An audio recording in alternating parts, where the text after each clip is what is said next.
আমরা সবাই আমাদের নিজস্ব জ্ঞান আর সজাগতার উপর নির্ভর করেই বেঁচে থাকি, আর যেটাকেই আমরা বলি বাস্তবতা। যদিও এই জ্ঞান আর সজাগতা দুটোই অনিশ্চিত, একজনের বাস্তবতা আরেকজনের জন্য ভ্রম হতে পারে। আমরা সবাই আমাদের কল্পনার জগৎটাকে বেশি পছন্দ করি। কি ঠিক বলিনি সাসকে?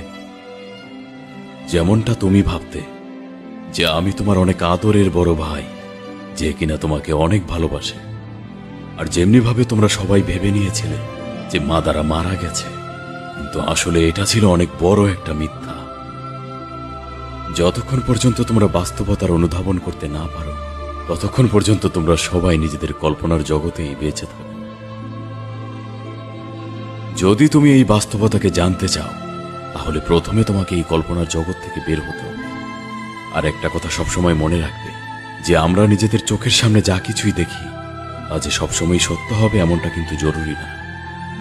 সত্য সবসময় তিক্ত হয়, আর মিথ্যাটা হয় শ্রুতিমধুর।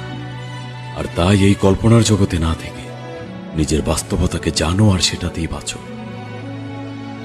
বাস্তবতা তো এটাই যে আমি যদি মারাও যাই, তারপরও আমি সবসময় তোমার সাথে আছি সাসকে।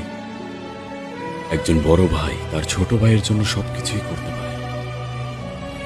যখন তুমি আমার বাস্তবতা সম্পর্কে জানবে, ততক্ষণে অনেক বেশি দেরি হয়ে যাবে। কিন্তু একটা কথা খুব ভালো করে মনে রাখবে, যে আমি যা কিছুই করেছিলাম সেটা এই গ্রামের মানুষদের ভালোর জন্য, এই সিনবীদের দুনিয়ার জন্য, আর বিশেষ করে তোমার জন্য।